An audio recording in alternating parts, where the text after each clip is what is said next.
আসসালামু আলাইকুম এভরিওয়ান, কেমন আছেন সবাই? আশা করি সবাই ভালো আছেন।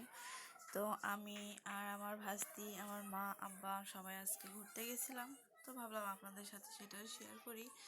আর এটা আমার ভাস্তি, সবসময় ক্যামেরার সামনে ঢং করতে জানে। আর যাইতে যাইতে সুন্দর রাস্তা, গাছ গোছালি, রাস্তার মধ্যেখানে এরকম গাছ থাকে যা দেখতে অনেকই সুন্দর লাগে। তো এটা আপনাদের সামনে শেয়ার করলাম।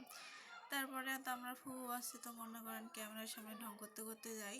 আর সেই তো বাদাম খেতে ব্যস্ত, বাদাম খায় আর কি কি বলে। তারপরে ওর দাদি তো এরকম করে তাকে খাওয়াই দেয় যাই, কোনো কিছু বলতেই না পারে। তারপরে কি ওর মুখ বন্ধ থাকে, বাদাম ওই তুলতেই আছে আর খাইতেই আছে, একটা একটা করে তুলে আর খায়, আর ক্যামেরার সামনে ঢং করে। তো ওর ঢং দেখে মনে বলছিল জগে এরকম করে ঠুসে রেখে দিই। তো যাই হোক, অবশেষে আমরা বাড়ির দিকে চলে আসলাম। তো আস্তে আস্তে এখন এইটা অনেক দুপুরবেলা, তো এখন এখানে লোকজন অনেক কম। আর এই জায়গা তো অনেকজনেই চিনেন, এটা আমাকে বলতে হবে না যে এটা কোন জায়গা। আর যে যে চিনেন সে কমেন্টে বলে যাবেন যে জায়গাটা কোথায়। অবশেষে আমরা অনেক ঘোরাঘুরি করে এখন বাসায় ফিরতেছি। তো আল্লাহ হাফেজ, বাই বাই, টাটা।